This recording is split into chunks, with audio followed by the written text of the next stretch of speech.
Joining us now, President, CEO, Job Creators Network. He's right there in the middle of everything going on. Alfredo Ortiz. We're going to get his take on a lot of things coming up. Alfredo, great to have you, man. Hey, John. Thanks for having me back. I love being on your show. Hey, Alfredo. We got kind of a potpourri of things here. I want to start with and I know this isn't not necessarily your bailiwick, but I love to get your perspective on the census question. The Supreme Court, John Roberts siding with the libs, and the "Are you a citizen?" question gets taken off of the census questionnaire for 2020, and then the Trump administration caves. They're not going to go forward, no question. And in a perverse way, that's rewarding those that are breaking the law. You come here illegally, you get rewarded with free stuff. You're a sanctuary city, that's illegal. You get rewarded by getting more money and more power with more Democrats in Congress. What is your take on this? Yeah, again, not exactly my bailiwick, but right. I will say that I think your lead up on this just a couple minutes ago there was exactly dead on. I mean, I think this is all about power, John. I think we know that, right? I mean, in the end, this just gives an opportunity for Democrats to get more members there that can lean their way, and an ability to be able to keep pushing their socialist agenda, which is all the debates were about last week. I mean, we saw that loud and clear, but I wasn't really clear on how they were going to, frankly, be able to win on this one, given that it's a constitutional issue. I knew that was going to be a bit of a challenge, so I don't think that this perverse way of using the census was ever anticipated by our founding fathers, unfortunately, and the Democrats seem to be taking advantage of it. Alfredo, it's kind of incredible. Let's get to the border and the situation going on there. AOC saying that people are drinking out of toilets, but then there's no evidence of anybody drinking out of toilets. You know what I find amazing is that whatever she says, the mainstream media just goes with it. Like, they don't investigate it. They don't fact check it. The lying fake newsers don't ask a question. She says it. They put it out there as if it's real. Now we've interviewed all these people, and nobody has any evidence of anybody drinking out of toilets at the border. Yet that was the news for an entire day. Don't you find this to be bizarre? Yeah, and you know what? This is one where, somebody's got to, from this perspective, we got to stop that, right? I mean, I don't know if it's a lawsuit or something against it, but as a member of Congress, I think she has a responsibility, especially when she's talking about something as heinous as that and other things that she talks about. I think as a member of Congress, she has a responsibility to say, you know what? These are the things that I've been told. It's hard for me to imagine that our, hardworking law enforcement folks are trying to protect us would have done something like that. I think, I'm launching an investigation into it. I mean, to assume that everything that she was told was correct without any kind of investigation and just immediately making that right to the press and saying, see what everything I've said is correct. They're drinking from toilets. They're they have them caged in handcuffs and on the sides of the fence. I mean, she needs to investigate this. She has an ultra responsibility as a member of Congress to be able to do that, and that's what's disgusting to me. She doesn't care, right? Now, well, she only cares about herself and her agenda. I mean, it's clear. Exactly. And to be loved on Twitter and to get all the attention. And when she doesn't get attention for a day or so, I mean, it's almost like a drug, right? A week goes by, she doesn't get the attention, and she says something outrageous in order to get the media adulation that goes with it. This person that, 24 months ago was tending bar, has no experience doing anything, never ran a business, never accomplished anything. And now, yeah. Well, John, I'm not sure if you've ever gone by her office. She has all these little love Post-its all over her wall.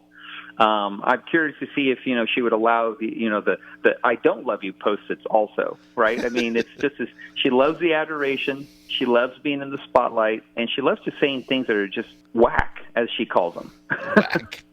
We're with Alfredo Ortiz a day before the holiday. He's president, CEO of the Job Creators Network. Go to jobcreatorsnetwork.com. Alfredo, we got a new billboard. Tell us about it. Yeah. Well, you know what? That came straight from the debates from last week. I'm sure most of us try to painfully watch through both nights.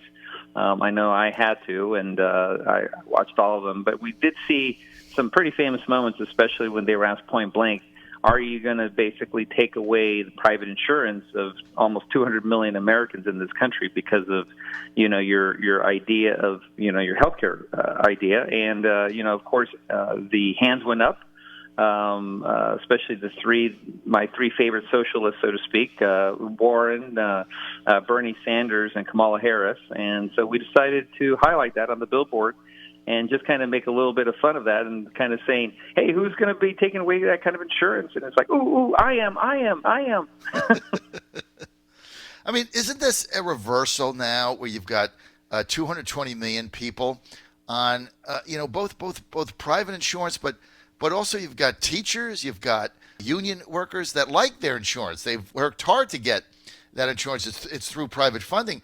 And according to these candidates that put their hand up, that would all go away. It would all be gone, and you'd be put in a line with everybody else. Why would people find that attractive? Well, that's because the Democrats aren't telling the truth to the people, right? I mean, they only kind of say, hey, this is our idea.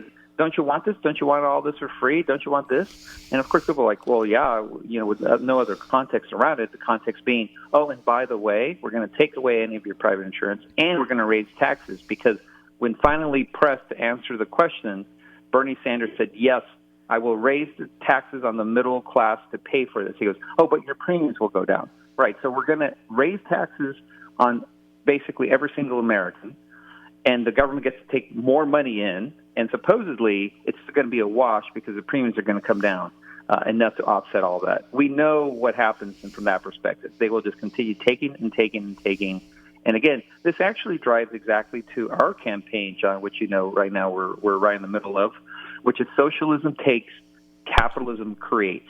Those four words right there, we want them spread all across the land because that basically is the bottom line. And that is what 2020 is going to be about, right, John? I mean, we're going to be deciding that binary, right? Either a socialist country, which is what these guys are proposing, or the wonderful way of life that we are prospering right now under with less government, lower taxes, less regulation, and just a thriving economy.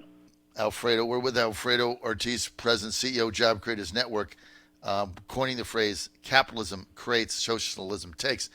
Wasn't it incredible that you had this debate with 20 people?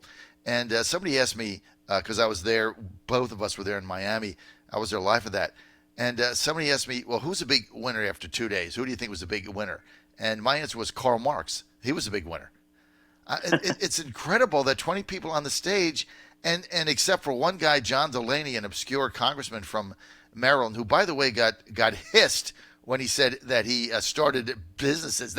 He actually got booed. Yeah. I was there. He's like, well, I've started 3 companies. Boo! It's like, what? I know, it's ridiculous. And I have to tell you, John Delaney was actually probably the only person that actually had some kind of truth coming out of his mouth. I actually thought he made some sense most of the time, believe it or not.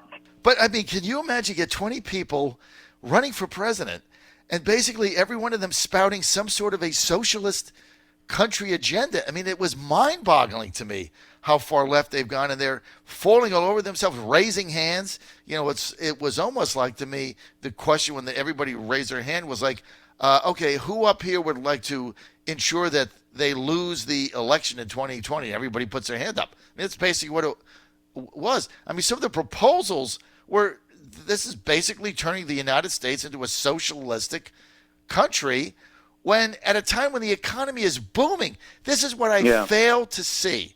I mean, if we were in the throes of a depression, I could see it, okay? I could see that people are frustrated. That's how all communist and socialist governments have started. Almost all of them, except some of them in Scandinavia. But it's in the throes of despair that you turn to something else.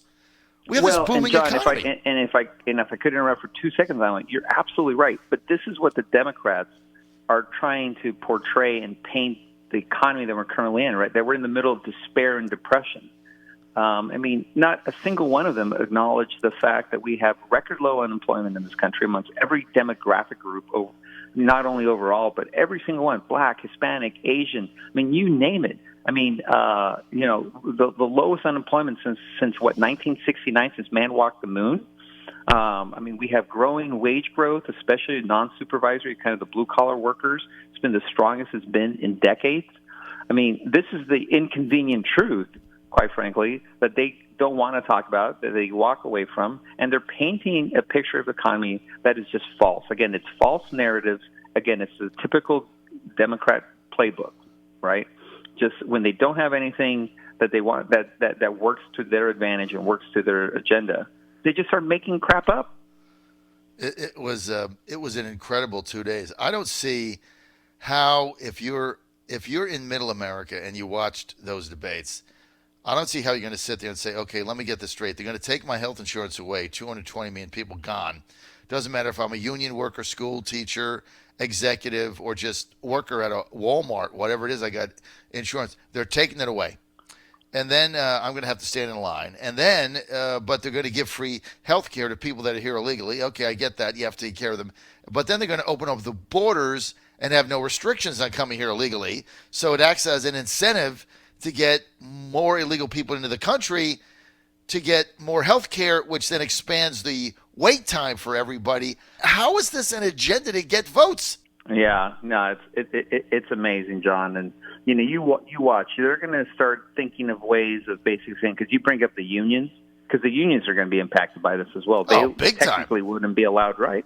They're going to end up having some kind of a carve out, some kind of exception for unions. That you watch, you're going to start seeing that, because you know that right now behind the scenes, the unions are just losing it with these guys and saying, "What the hell are you doing?"